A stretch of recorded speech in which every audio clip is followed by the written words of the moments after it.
আসসালামু আলাইকুম, সবাই কেমন আছেন? আশা করি সবাই ভালো আছেন। আজকে আপনাদের মাঝে নিয়ে এসেছি পাটিসাপটা পিঠা।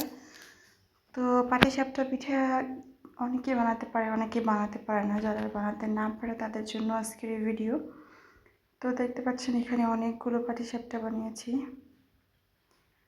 পাটিসাপটা পিঠা কিন্তু সবারই অনেক পছন্দ, আমারও অনেক পছন্দ। এটা আগে অনেক খাইছি, ইদানিং খাওয়া হয় না, কারণ অনেক কাজকর্মের মাঝে বানানোর সুযোগ হয় না, তাই খুব একটা বানাই না। তো এটা বানানোর জন্য প্রথমে আমি এখানে নারকেল ভেজে নিচ্ছি। নারকেল ভেজে পাটিসাপটার মধ্যে যে একটা কোর দেয়, ওই কোরটা বানাবো আমি।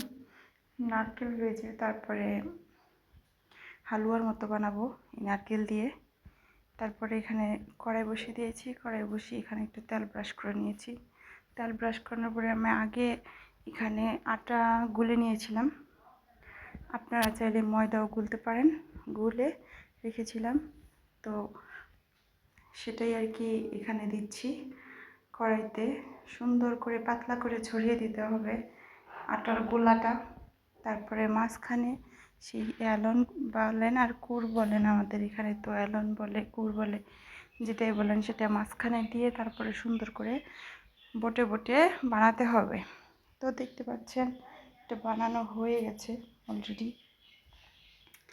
তো আসলে ভিডিওটা পুরোপুরি সুন্দর করে দিতে পারেনি, পুরো স্কিপ করে দেওয়া হয়েছে।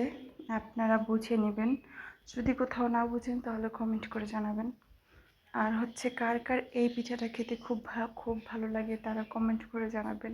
কে কে পিঠাটা বানাইতে পারেন সেটাও কমেন্ট করে জানাবেন। সবাই ভালো থাকবেন, আল্লাহ হাফিজ।